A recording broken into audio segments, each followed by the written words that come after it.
संस्था को निजे देखिले सत्संग मुठियाली गोटे कथा कहली गोटे सत्संग ठाकुर अनुकूल चंद्र गोटे अनुष्ठान जे पृथ्वी जिते जोड़ी लोक अच्छा से गोटे ब्राह्म मुहूर्त सज्जा त्याग कर गोटे मंत्र उच्चारण कर इष्ट को प्रणाम करती ओम ब्रह्म पर ब्रह्म कुलमाली कही मंत्र कही ठाकुर प्रणाम करती आ प्रार्थना कर नाम प्रणाम कर आत्मा शुद्धि आत्मा विकास साधन भाजन करती समाज मंगल जादन करती एवं इष्ट वृत्ति करती मुझे गीता कथा प्रचार चली गीता लेखा भगवान कृष्ण कहते मत न दे खाए से चोर सहित सामान प्रत्येक साधु सन्त मान पचारुची प्रत्येक संप्रदाय को प्रश्न करुची आपण छाती हाथ देके कहतु आपण के इष्ट वृत्ति करती भगवान को देकर खाती तो अनेक बाबा कहले ना आम वर्ष को थे करो तो मास को थे करो मुझे ठाकुर अनुकूल चंद्र कहते हो तू जोगी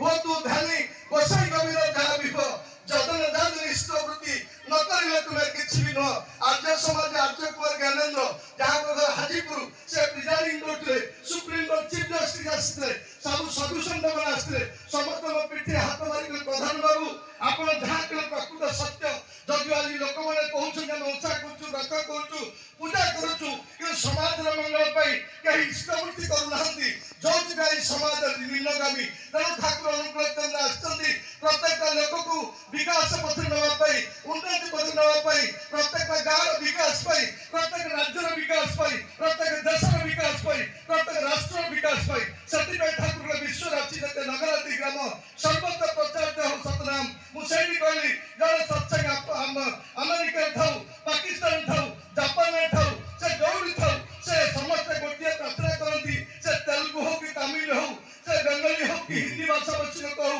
कि आदिवासी हो समस्त भाषा गोटे प्रार्थना करती तेणु ठाकुर अनुकूल चंद्र चाहिए एक कमन प्लाटफर्म गोटे विश्व छाई करे समस्त राष्ट्र ना पाई तेणु ठाकुर अनुकूल चंद्र के भावग्राही से विश्व पिता अनेक माँ मैंने बसुँच ठाकुर अनुकूल चंद्र जन्म होते 1888 मसीहा सेप्टेम्बर 14 तारीख काल नवमी तिथि बांग्लादेश पाबना जिलार हिमायतपुर ग्राम से हिमायतपुर पाखे ठाकुर आश्रम से हिमायतपुर ठाकुर जब अपमान से बसुँच ठाकुर घेरी हजार हजार लोक सका सन्ध्या पर बसी था से आश्रम पाखे जड़े विशेषर घोष बोली से परिवार को नहीं से रोता से विशेषर घोष किसी जमीबाड़ी ना से प्रत्येक दिन कम करे दुईटी झी गोटे पुओ से झी पुओ स्त्री की पोषापी से प्रत्येक दिन जाती डंगर जोटा कि पद्मा नदी पार होर पारी को जाती कम करती सन्ध्या फेरी आसती बसा को से देखिए सन्ध्या हजार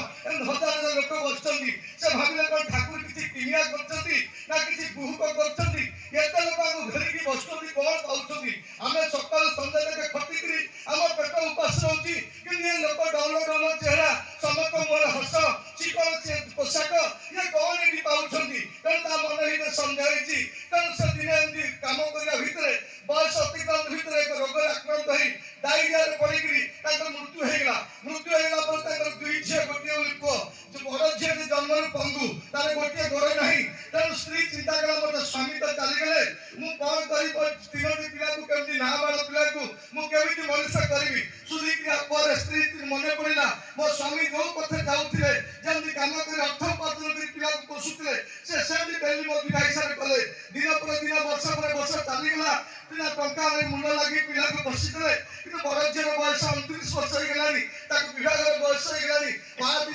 कन्या के झील जन्म कर प्रत्येक माँ चाहे झील विवाह रही जाऊ तेणु से देखा जिते बंधु बांधव आत्मसूत्र पड़ा पड़ी समस्त कहला झील को बरपात्र देखी दियो कि देखा सर जिते जी बरपात्र आसिले देखिले झील तो गोटे गोड़ ना पंगु समस्त फेरी चलीगले ये दिन पर दिन चलीगला माँ टी कांदुची दिने सन्ध्या बेले कम कर फेरुची देखला से बजार में डॉक्टर रामेश्वर बोली होम्योपैथी डाक्तर क्लिनिक सन्ध्या बेले बहुत संख्यार गुरु भाई माँ मन जाकर प्रार्थना करती इष्ट प्रसंग आलोचना हुए से माँ जी भाविला ये तो बहुत लोग एकजुट होती तेणु सब आध्यात्मिक लोक मुझे कही मो झील बरपात्र खोजीदेवे जाकर कहते भे भे कांदिकी ऋतिक जनार्दन दादा से दत्त दादा भी ऋतिक था हाथ में धरती माँ की भे भे कांदिला कहला मो स्वामी चली जाती तीनटा ना बालक पिला मोर किसी संपत्ति बारी नहीं काम कले खाऊची कि मोर झील 29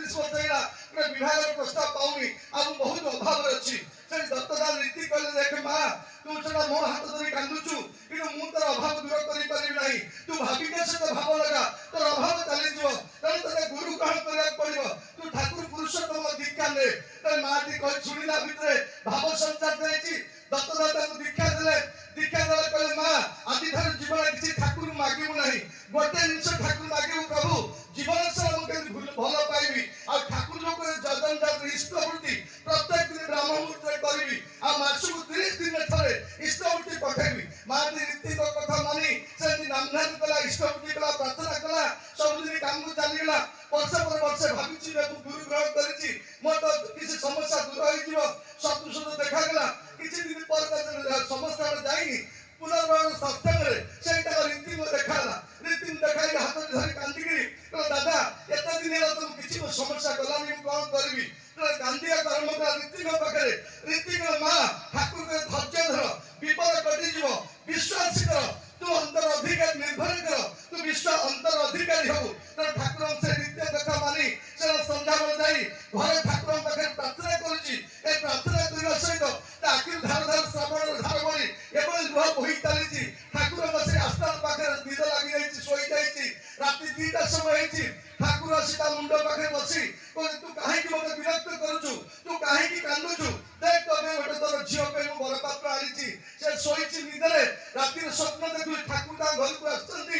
ଆଉ ତା ଠାକୁର ସେ ସୁନ୍ଦର ଯୁବକଟି ଆସିଛି, ତାଙ୍କ ଦୁଆର ମୁଣ୍ଡରେ ଠିଆ ହେଇଛି।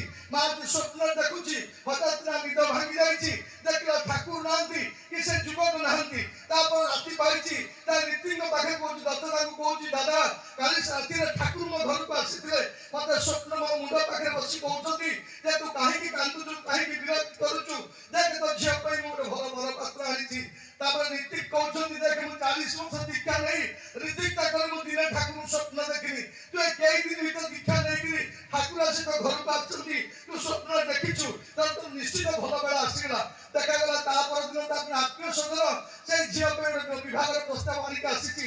ଯୋଉ ବିଭାଗର ପ୍ରସ୍ତାବ ଆଣିକି ଆସିଛି, ଯାହାକୁ ସୁନ୍ଦର ତାଙ୍କ ମଧ୍ୟସ୍ଥି ଯେ ଆତ୍ମୀୟ ସ୍ୱଜନ ସେ ଝିଅଟି ପୁଅଟି ବାପା ମାନେ ଗୋଟିଏ ପୁଅ। ଆଉ ସେ BA ପାସ୍ କରିଛି, କଲିକତା ଷ୍ଟିମର ହେଡ୍ରେ ସେ ଚାକିରି କରିଛି। ଆଉ ଦେଖିବାକୁ ଦିବ୍ୟ ସୁନ୍ଦର।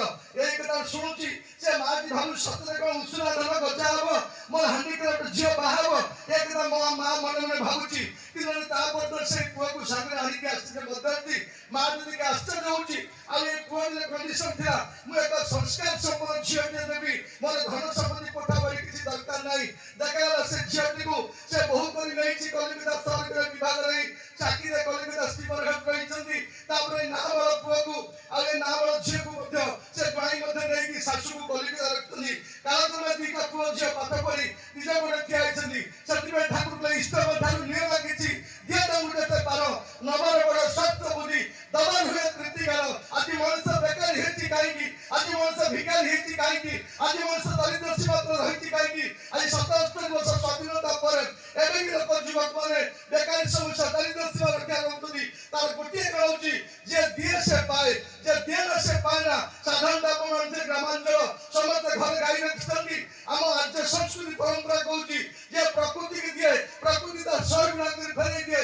ଗୋପାଳ ଦିଏ ବା ଜଣେ ଚାଷୀ ଦିଏ, ପ୍ରଥମ ଗାଈ ତାକୁ ଦଉଛି, ସେ ପ୍ରଥମ କ୍ଷୀରଟାକୁ ସେ ମାଟିରେ ପକଉଛି, ଯେ ପ୍ରଥମ ବିହନ ପକଉଛି, ସେ ବିହନ ପ୍ରଥମ ଧାନ ଅମଳ କରୁଛି, ସେ ମା ସମଲେଶ୍ୱରୀଙ୍କ ପାଖରେ ଅନ୍ନ ମାନେ ଭୋଗ କରୁଛି। ତେଣୁ ଏ ଦବା ଭିତରେ ଆନନ୍ଦ ଅଛି। ଯେ ଦିଏ ନା ସେ ପାଏ ନା। ତେଣୁ ସେଥିପାଇଁ